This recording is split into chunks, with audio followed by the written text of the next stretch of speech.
मणिपुर के कई हिस्से हिंदुओं से खाली हो गए हैं और वहां पे क्रिश्चियन टेररिस्ट जो कुकी हैं, अलगाववादी, आतंकवादी, वो बाकायदा हथियार लहरा के जश्न मना रहे हैं।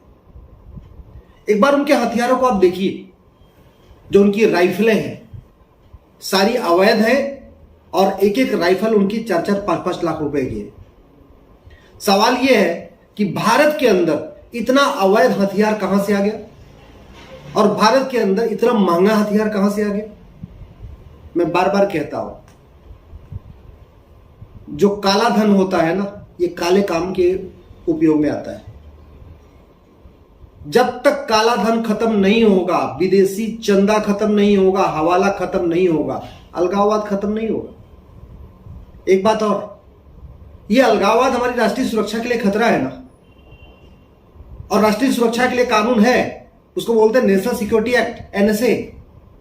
मणिपुर में कितने अलगाववादियों के ऊपर एनएसए लगाया गया? हमारे पास यूएपीए है, जहां देश की एकता अखंडता को खतरा हो वहां पे यूएपीए लगाना चाहिए।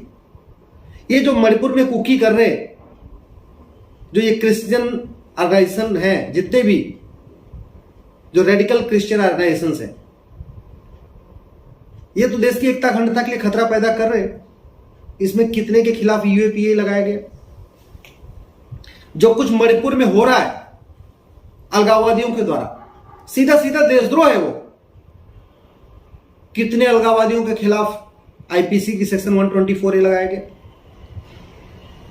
जो कुछ यहां मणिपुर में कर रहे हैं अलगाववादी, पैसे के लिए कर रहे हैं और पैसे से कर रहे हैं। उनको पैसा मिलता है इसी काम के लिए और उसी पैसे से हथियार खरीदते हैं, उसी पैसे से ये वहां के हिंदुओं को पलायन करवा रहे हैं। कितने अलगाववादियों की 100% प्रॉपर्टी जब्त हुई? कितने अलगाववादियों के घर पे बुलडोजर चलाया गया? कितने अलगाववादियों के ऊपर एनएसए लगाया गया? कितने अलगाववादियों के ऊपर गैंगस्टर एक्ट लगाया गया? कितने अलगाववादियों के ऊपर देशद्रोह की धारा लगाई गई? कितने अलगाववादियों के ऊपर यूएपीए लगाया गया? क्या मणिपुर में स्पेशल कोर्ट बनाई गई कि अलगाववादियों का मुकदमा फास्ट ट्रैक कोर्ट में होना चाहिए? कितने अलगाववादियों का नार्को पॉलीग्राफ ब्रेन मैपिंग हुआ जिससे पता चले कि इन अलगाववादियों को कौन कौन समर्थन कर रहा है, इन अलगाववादियों की फंडिंग कहां से आ रही है? जब नार्को पॉलीग्राफ ब्रेन मैपिंग होगा तभी तो पता चलेगा कि इन अलगाववादियों के तार कहां कहां जुड़े हुए हैं, किन किन देशों से जुड़े हुए हैं, किन किन आतंकवादी संगठनों से जुड़े हुए हैं, किन किन पॉलिटिकल पार्टियों से जुड़े हुए हैं, कौन कौन नेता इनको प्रोटेक्ट कर रहा है। ये तो तभी पता चलेगा ना जब इन अलगाववादियों का, जो मणिपुर में कुकी अलगाववादी हैं, आतंकवादी हैं, इनका नार्को पॉलीग्राफ ब्रेन मैपिंग कानून, ब्रेन मैपिंग टेस्ट होगा। मैं बार बार कहता हूं, ये पूर्वोत्तर के जो अलगाववादी हैं, इनको खत्म करने का एक ही तरीका है, भारत में 1 नेशन 1 टैक्स। 1 नेशन 1 टैक्स लागू कर दे, पूर्वोत्तर में अलगाववाद खत्म हो जाएगा। और पूर्वोत्तर में अलगाववाद के साथ साथ उड़ीसा, छत्तीसगढ़, महाराष्ट्र में जो नक्सली है, माओवादी, ये भी दम तोड़ देंगे, खत्म हो जाएगा। नक्सलवाद, माओवाद भी खत्म हो जाएगा। 1 नेशन 1 टैक्स लागू कर दे, जिहाद बहुत कम हो जाएगा। 1 नेशन 1 टैक्स लागू कर दे, कश्मीर का अलगाववाद बहुत खत्म हो जाएगा। 1 नेशन 1 टैक्स लागू कर दे, जासूसी, गद्दारी बहुत कम हो जाएगी। 1 नेशन 1 टैक्स लागू कर दे, पूर्वोत्तर के अलगाववादी संगठन खत्म हो जाएंगे। 1 नेशन 1 टैक्स लागू कर दे, छत्तीसगढ़ के या बाकी जो उत्तर प्रदेश में या महाराष्ट्र में जो नक्सली माओवादी खत्म हो जाएंगे। 1 नेशन 1 टैक्स का मतलब सारे के सारे टैक्स खत्म, इनकम टैक्स खत्म, जीएसटी खत्म, टीडीएस खत्म, सेल टैक्स खत्म, वैट खत्म, सारे टैक्स खत्म। 1 नेशन 1 टैक्स का मतलब केवल एक टैक्स। क्या करना पड़ेगा? 100 रुपए से बड़ी नोट बंद करना पड़ेगा, तब 1 नेशन 1 टैक्स सफल हो पाएगा, नहीं तो सफल नहीं होगा। जीएसटी का मतलब 1 नेशन 1 टैक्स नहीं होता। जीएसटी के बावजूद भी 10 तरीके के टैक्स और चल रहे हैं। वैट आज भी चल रहा है, सेल टैक्स आज भी चल रहा है, कस्टम एक्साइज आज भी चल रहा है, इसके अलावा इनकम टैक्स आज भी चल रहा है, टीडीएस आज भी जमा करना होता है, 10 तरीके के टैक्स और चल रहे हैं। तो अभी जीएसटी को 1 नेशन 1 टैक्स नहीं कहना चाहिए। आज भी भारत में बहुत सारे टैक्स चल रहे हैं। 1 नेशन 1 टैक्स का मतलब सारे टैक्स खत्म कर दीजिए। लागू कैसे करना होगा? 100 रुपए से बड़ी नोट बंद कर दीजिए, 5000 रुपए से महंगे सामान का कैश लेन देन बंद कर दीजिए। और ये संभव है कैसे? भारत में 80% लोग पर डे 100 रुपए से कम खर्च करते हैं। 100 रुपए से बड़े नोट की उनकी जरूरत नहीं है। जो ज़्यादा खर्च करते हैं उनके पास एटीएम, पेटीएम, भीम, UPI, debit card, credit card है। भारत में 48 करोड़ जनधन खाता खुल चुका है। जनधन खाता गरीबों का खुलता है, इसका मतलब गरीब से गरीब दलित आदिवासी भी बैंक से जुड़ चुका है। गरीब दलित आदिवासी महंगा सामान नहीं खरीदता। जिन सामान्यतया वो 1000 रुपए का सामान, 1500 का सामान, 2000 का सामान, ऐसे सामान खरीदता है जिनकी एमआरपी 2000, 3000, 4000 रुपए हो। मोबाइल भी खरीदता है तो 2000 वाला खरीदता है, कोई स्मार्टफोन नहीं खरीदता। और जो स्मार्टफोन खरीदता है, स्मार्टफोन जिसको चलाना आता है, स्वाभाविक सी बात है वो एटीएम, पेटीएम चला ही लेगा। उसके पास भी रुपए कार्ड तो है ही। 5000 रुपए से महंगे सामान का कैश लेन देन बंद हो जाए, 50,000 रुपए से महंगी प्रॉपर्टी को आधार से जोड़ दिया जाए। ये जो पूर्वोत्तर के अलगाववादी जो पूरे हिंदुओं को पलायन करने के लिए जिन्होंने मजबूर किया है, इनके बड़े बड़े बंगलों हैं, इन्होंने बड़ी बड़ी कोठियां खरीद रखी हैं, फार्म हाउस खरीद रखे हैं। बहुत सारे अलगाववादियों, नक्सलियों, माओवादियों के फ्लैट तो दिल्ली में है, नोएडा में है, गाजियाबाद में है, गुड़गांव में है, फरीदाबाद में है, मुंबई में है। ये कहने को अलगाववादी हैं, एक्चुअल में इनका मेन धंधा पैसा कमाना, उगाही करना होता है। पूर्वोत्तर में तो जितनी फैक्ट्री है, जितने बिजनेस हैं, पेट्रोल पंप है, जो कुछ भी नॉर्थ ईस्ट में होता है, सबसे इनका 10% महीने का कमीशन आना। वो कहने को कि वो अपने आप को ट्राइबल कहते हैं, भगवान जाने क्या क्या कहते हैं। ये ट्राइबल वाइबल कुछ नहीं है, सब 10% उगाही करते हैं।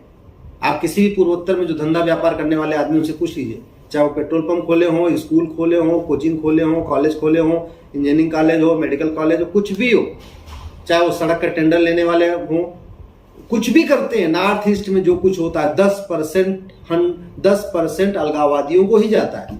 ये अलगाववादी जो आज नंगा नाच कर रहे हैं ना, राइफल लेके, बड़ी बड़ी मशीन गन लेके घूम रहे हैं सड़कों पे, ये वही पैसा है। तो अगर 1 नेशन 1 टैक्स हो जाएगा तो ये पैसा न तो कमा पाएंगे न खर्च कर पाएंगे। जब 100 रुपए से बड़ी नोट ही नहीं होगी और 5000 रुपए से महंगे सामान का कैश लेन देन कर ही नहीं पाएंगे ये, तो ये जो बड़ी बड़े कोठियां खरीदते हैं, फ्लैट खरीदते हैं, खरीदेंगे कैसे? पैसा खाएंगे तो नहीं। जब पैसा खाएंगे नहीं और पैसा खर्च नहीं कर पाएंगे तो पैसा लेके करेंगे क्या? मैं सरकार से निवेदन करता हूं, प्रधानमंत्री से निवेदन करता हूं, 1 नेशन 1 टैक्स के बारे में गंभीरता के साथ चर्चा करिए, संसद का विशेष सत्र बुलाइए, बहुत सारी समस्याओं का समाधान हो जाएगा। भ्रष्टाचार खत्म हो जाएगा तो घुसपैठ खत्म हो जाएगी, धर्मांतरण बहुत हद तक कम हो जाएगा, अलगाववाद खत्म हो जाएगा, कट्टरवाद खत्म हो जाएगा, जिहाद बहुत हद तक कम हो जाएगा, नक्सलवाद खत्म हो जाएगा, माओवाद खत्म हो जाएगा, कश्मीर के अलगाववाद बहुत कम हो जाएगा, पूर्वोत्तर का अलगाववाद बहुत कम हो जाएगा। केवल इतना करिए, आप बैंकिंग ट्रांजैक्शन टैक्स लगाइए, कैश लेन देन बंद कर दीजिए, सब कुछ। और आज की डेट में ऑनलाइन संभव है, 225 करोड़ खाते खुल चुके हैं। भारत में हर परिवार के पास मोबाइल आ चुका है, भारत का हर परिवार बैंक से जुड़ चुका है। तो 1% बैंकिंग ट्रांजैक्शन टैक्स लगाइए। 100 रुपए का सामान कोई खरीदेगा तो उसको 101 रुपए देना होगा। 1000 रुपए कोई सामान खरीदेगा तो 1000 रुपए और 10 रुपए एक्स्ट्रा दे देगा। 1 लाख का कोई सामान खरीदेगा तो 1 लाख के साथ 1000 रुपए एक्स्ट्रा पे कर देगा। लेकिन जब इनकम टैक्स पे नहीं करना हो, जीएसटी नहीं देना हो, वैट नहीं देना हो, टीडीएस नहीं देना, कुछ नहीं करना हो, तो लोग बड़े खुशी खुशी 1% एक्स्ट्रा ज्यादा दे देंगे। और जैसे ही ये सब कुछ ऑनलाइन हुआ, क्योंकि जितने अवैध काम होते हैं वो ऑनलाइन नहीं होते, कैश में होते हैं। अलगाववादी जो 10% कमीशन लेते हैं, कैश में लेते हैं। काला धन जो लेते हैं, कैश में आते हैं। हवाला का धंधा कैश में चलता है। नक्सलियों, माओवादियों की फंडिंग कैश में होती है, जिहादियों की फंडिंग कैश में होती है, कुकी अलगाववादियों की फंडिंग कैश में होती है। जब कैश ही नहीं होगा तो ये सब अलगाववादी संगठन करेंगे कैसे? इनकी फंडिंग होगी कैसे? यदि आपको मेरा वीडियो ठीक लगा हो, इस वीडियो को कम से कम 10 लोगों को फॉरवर्ड करिएगा। अगर आपका कोई जानने वाला आईएएस है, आईपीएस है, प्रोफेसर है, जज है, सांसद है, विधायक है, उसको जरूर फॉरवर्ड करिएगा। याद रखिए, पार्टियों से ऊपर देश, देश से ऊपर हमारा संस्कृति। भारत की संस्कृति बचेगी तभी आप बचेंगे, हम भी बचेंगे, हमारा परिवार बचेगा, हमारी आने वाली जनरेशन बचेगी। नहीं तो देखते ही देखते 85 देश क्रिश्चियन कंट्री हो गए, 57 देश इस्लामिक कंट्री हो गए, और हिंदुओं के लिए कोई एक भी देश नहीं बचा। न हिंदुस्तान बचा, न नेपाल बचा, सारे देश खत्म हो गए हैं। अभी भी अगर भ्रष्टाचार के खिलाफ आवाज़ नहीं उठाएंगे, भ्रष्टाचार मुक्त भारत की बात नहीं करेंगे, और भ्रष्टाचार मुक्त भारत तभी होगा जब 1 नेशन 1 टैक्स हो।